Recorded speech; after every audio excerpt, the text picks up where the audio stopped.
सतगुरु की साजी निवाजी प्यारी साध संगत जी, प्यार और सत्कार से कहना धन निरंकार जी। बोलिए सतगुरु माता सुदीक्षा सविंदर हरदेव जी महाराज की जय। साध संगत जी, दासी आप जी के चरणों में बैठकर आशीर्वाद लेने जा रही है। आप जी दासी को ऐसा आशीर्वाद देना कि दासी परिवार सहित आप जी के चरणों में जुड़ी रहे, सेवा सिमरन सत्संग करती रहे। जो भी आप जी के वचन सुनती है उनको अपने जीवन में कर्म रूप में उतारती रहे, यही आशीर्वाद दासी मांगती है। साध संगत जी, संपूर्ण अवतार वाणी में शहंशाह बाबा अवतार सिंह जी महाराज हमें समझाते हैं कि जैसी करनी करसी कोई तैसा ही फल पाएगा। साहिब का दरबार है सच्चा, जो बीजे सो खाएगा। शहंशाह जी समझा रहे हैं कि हे इंसान, तू जैसे कर्म करेगा तुझे वैसा ही फल मिलेगा। इसी पर आधारित दासी एक स्टोरी आप जी के चरणों में शेयर करने जा रही है। आप जी परवान करना, अगर कोई गलती हो जाए तो क्षमा करना। साध संगत जी कहते हैं, बहुत समय पहले किसी गांव में एक किसान रहता था।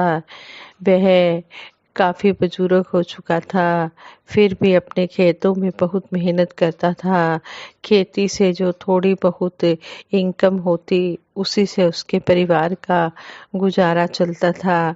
किसान की एक ही संतान थी, उसका बेटा तामस। किसान उसे अपने प्राणों से भी ज्यादा प्यार करता था। उसकी पत्नी अक्सर उसे सलाह देती रहती थी कि तामस अब बड़ा हो गया है, उसे भी खेती बाड़ी का काम सिखाओ। किंतु प्रेमवश किसान उसकी बात अनसुनी कर दिया करता था। वह कहता, अरे अभी तो वह बच्चा ही है, उसके अभी खेलने खाने के दिन है, उसे मौज करने दो। वैसे भी काम कुछ ज्यादा तो है नहीं, मैं उसे कर लेता हूँ, लेकिन इस तरह तो उसकी आदतें खराब हो जाएंगी, वह कामचोर बन जाएगा। तुम उसे भी अपने साथ काम पर ले जाया करो। पत्नी कहती कि तुम उसे भी अपने साथ काम पर ले जाया करो। ऐसी स्थिति में किसान का एक ही उत्तर होता, देखो भगवान, ईश्वर ने हमें एक ही तो बेटा दिया है, इससे भी काम करवाएंगे तो क्या अच्छा लगेगा। समय आने दो, यह स्वयं ही अपनी जिम्मेदारी समझने लगेगा। अभी तो मेरा स्वास्थ्य भी अच्छा है, काम करने के लिए मैं ही बहुत हूँ। पत्नी ने कहा कि वह तो ठीक है, लेकिन वह अभी काम नहीं सीखेगा तो फिर कब सीखेगा, और फिर हमेशा क्या तुम्हारा स्वास्थ्य है ऐसा ही बना रहेगा। कभी आईना तो देखा करो, झुर्रियां पड़ने लगी हैं तुम्हारे चेहरे पर, आखिर कब तक तुम इतनी मेहनत करते रहोगे। आगे से उसने कहा, किसान ने कहा, अरे इस शरीर का क्या है, इसे तो एक दिन बूढ़ा होना ही है, और फिर साल 2 साल की तो बात है, फिर तामस बड़ा हो जाएगा और सारे काम वह खुद ही कर लिया करेगा। मैं उसका विवाह कर दूंगा, जिम्मेदारी सिर पर पड़ेगी तो स्वयं ही संभल जाएगा, फिर मैं आराम से बैठा रहूंगा। पत्नी कहती, देखो तुम बेकार की उम्मीदें लगाए हुए हो, आजकल के बच्चों से ऐसी आशा रखना बेकार है। पति पत्नी की नोकझोंक में इसी तरह समय गुजरता गया। किसान ने तामस का विवाह भी कर दिया। उसने सोचा अब तो सुख के दिन आ गए हैं, तामस के सिर पर जिम्मेदारी का बोझ पड़ चुका है, अब तो सारा काम उसे संभालना ही पड़ेगा। लेकिन तामस में जो आदतें बचपन से पड़ चुकी थी वे इतनी जल्दी कैसे दूर होती। वह बूढ़ा किसान पहले की तरह ही खेतों में मेहनत करता रहा और तामस मौज मस्ती करता रहा। साल बीतते बीतते तामस के यहाँ बेटा हुआ, घर में खूब खुशियां मनाई गई। बच्चा सभी को प्यारा लगने लगा, दादा दादी सभी उसे बेहद प्यार करते। दादा दादी की तो जैसे आंख का तारा ही बन गया था। वह उसे पल भर के लिए भी अपनी आंखों से दूर नहीं होने देते थे। उसके साथ खूब खेलते, कभी कभी तो उसे अपने खेतों पर भी ले जाते।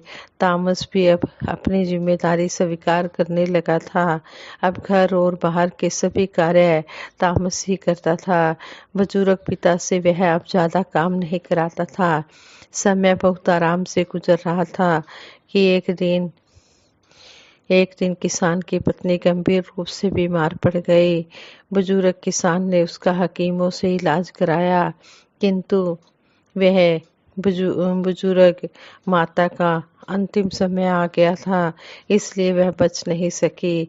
पत्नी के मरने के बाद किसान बहुत उदास रहने लगा। उसे अनेकों प्रकार के रोग लग गए।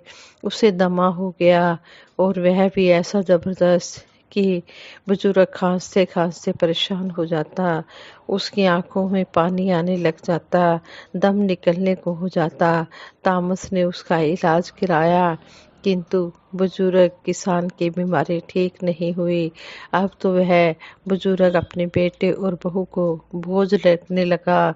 वे उसकी मौत की कामना करने लगे, किंतु व्यक्ति की मौत तो तभी आती है जब उसकी आयु का समय पूरा हो जाता है। कुछ दिन और बीते, बुजुर्ग का दमा और भी ज्यादा बढ़ गया। तामस ने उसकी चारपाई घर से बाहर दालान में डलवा दी, ताकि अपने पिता की खांसी से उसकी और उसकी पत्नी और बेटे की नींद खराब ना हो।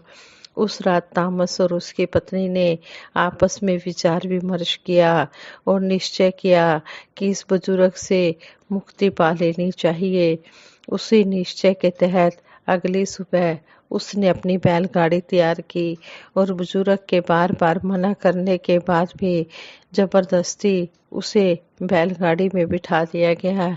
तभी तामस का बेटा सुबुद्धि, जो अब 5 साल का हो गया था, भागता हुआ गाड़ी के पास आया और बोला, पिताजी तुम दादाजी को कहाँ ले जा रहे हो?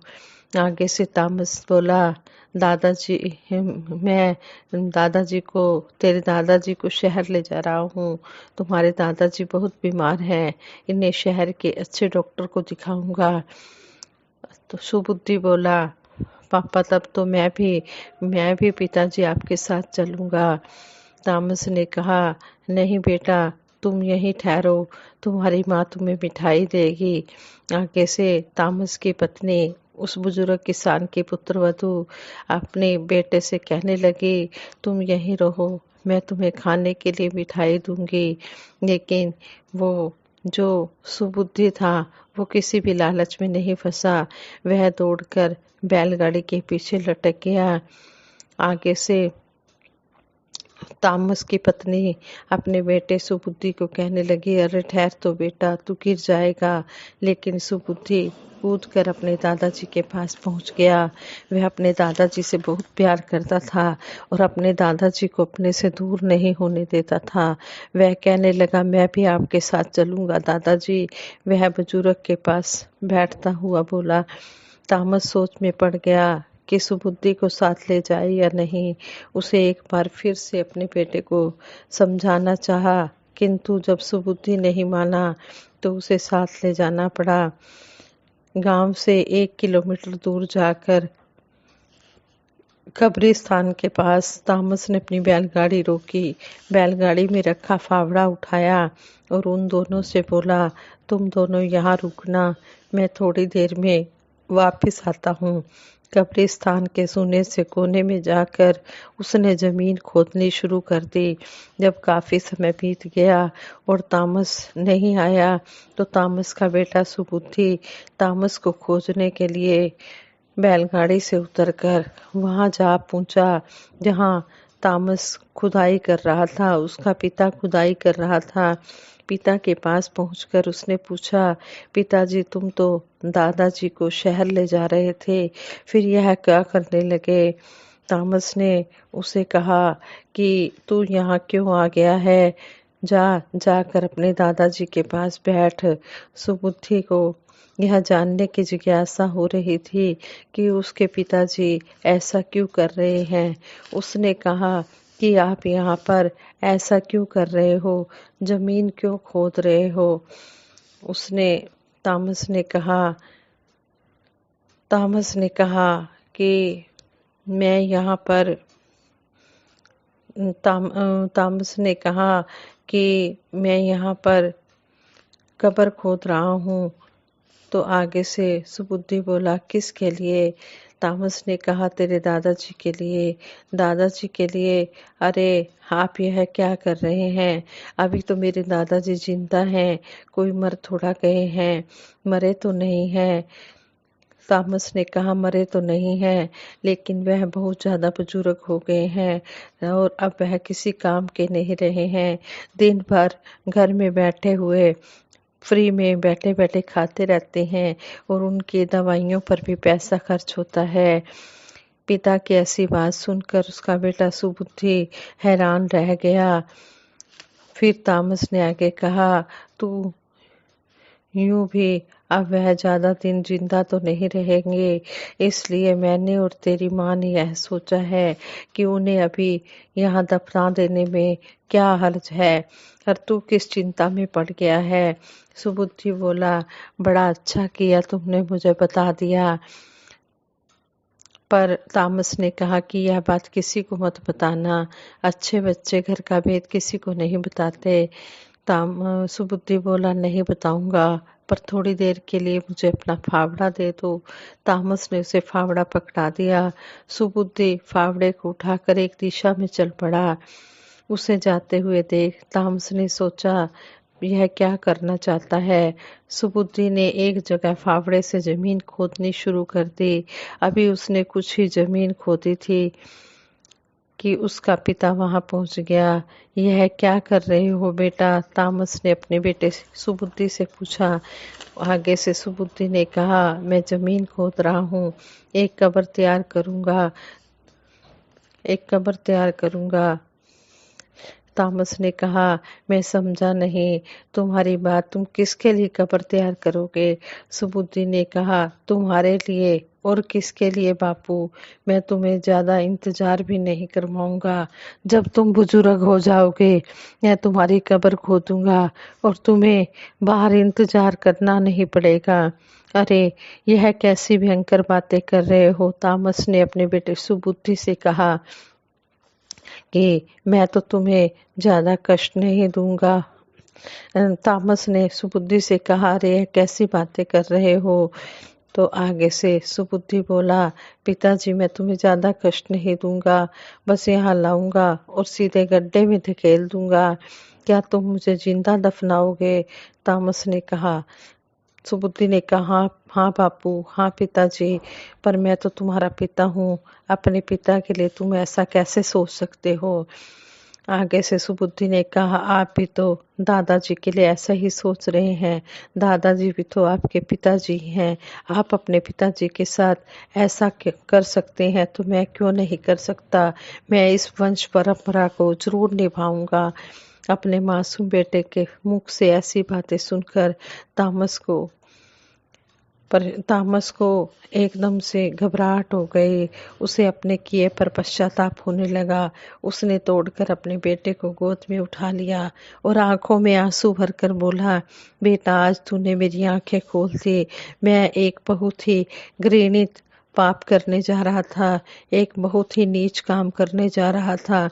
तूने मुझे पापी होने से बचा लिया। आज मैं समझ गया हूँ कि जो जैसा बीज बोता है वैसा ही फल पाता है। चलो बेटा, तेरे दादाजी को घर ले चलते हैं। मैं वायदा करता हूँ अब उनका अच्छी तरह से इलाज करवाऊंगा, उनकी खूब सेवा करूंगा, उन्हें कोई कष्ट नहीं होने दूंगा। उसी समय पिता और पुत्र दोनों बैलगाड़ी के पास पहुंचे और गाड़ी वापस घर की ओर ले चल ले चले। गाड़ी घर की तरफ मोड़ दी। उस दिन के बाद तामस ने अपने पिता को कोई दुख नहीं होने दिया। अच्छे इलाज के कारण वह बुजुर्ग पिता कुछ ही दिनों में ठीक हो गया और कई साल तक जीता रहा। साथ संगत जी, इस स्टोरी से हमें यही लेसन सीखने को मिलता है कि जैसा हम कर्म करेंगे वैसा ही हमें फल भुगतना पड़ेगा।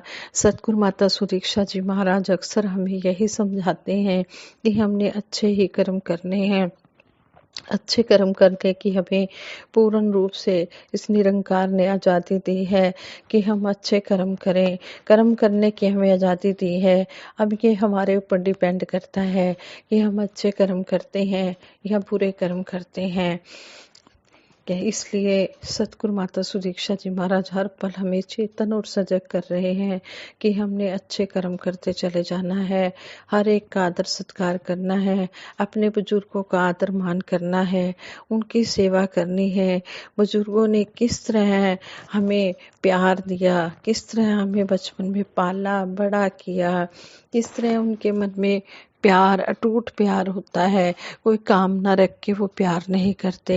लेकिन हम बच्चों का भी फर्ज बनता है कि हम अपने बड़े बुजुर्गों का आदर सत्कार मान करें, उनकी सेवा करें। इस तरह हम अपना प्यार उनके साथ बांटे। सतगुरु माता सुदीक्षा जी महाराज की जो जो भी शिक्षाएं हमें मिल रही हैं, हम इन शिक्षाओं को अगर मानते चले जाएंगे तो हमारे घर स्वर्ग बनते चले जाएंगे। हमारे घर में किसी भी प्रकार का कोई कलह क्लेश नहीं होगा। हमेशा घर में बरकतें ही बरकतें होंगी। सतगुरु का अटूट प्यार हमें मिलता चला जाएगा, आशीर्वाद हमें मिलता चला जाएगा। आओ दातार के चरणों में बैठकर हम यही प्रण करें कि हम अपने बड़े बुजुर्गों का आदर सत्कार करेंगे, हम अच्छे कर्म करेंगे। हम सतगुरु से यही आशीर्वाद मांगते हैं, दातार सच्चे पातशाह वही कार्य करवाना जो आप जी को अच्छे लगे। हम कुछ नहीं जानते हमारे लिए क्या अच्छा है क्या बुरा है, आप जी हमसे बेहतर जानते हैं। हे मेरे मालिक दीनदयाल सच्चे पातशाह, हमें सद्बुद्धि देना, सद्विचार देना, सदमार्ग देना। औखी घड़ी न देखन दई, अपना बिरज संभाले, हाथ दे राखे श्वास श्वास प्रतिपाले। हे सच्चे पातशाह, हर पल हर श्वास आप जी अपना मेहर भरा हाथ हमारे ऊपर बना के रखना है। मेरे मालिक हर पल दातार सच्चे पातशाह, हर श्वास में हम आप जी की भक्ति करते चले जाएं, आप जी का एहसास मन में रखें, हमेशा अच्छे कर्म करते चले जाएं, आशीर्वादों के पात्र बनते चले जाएं।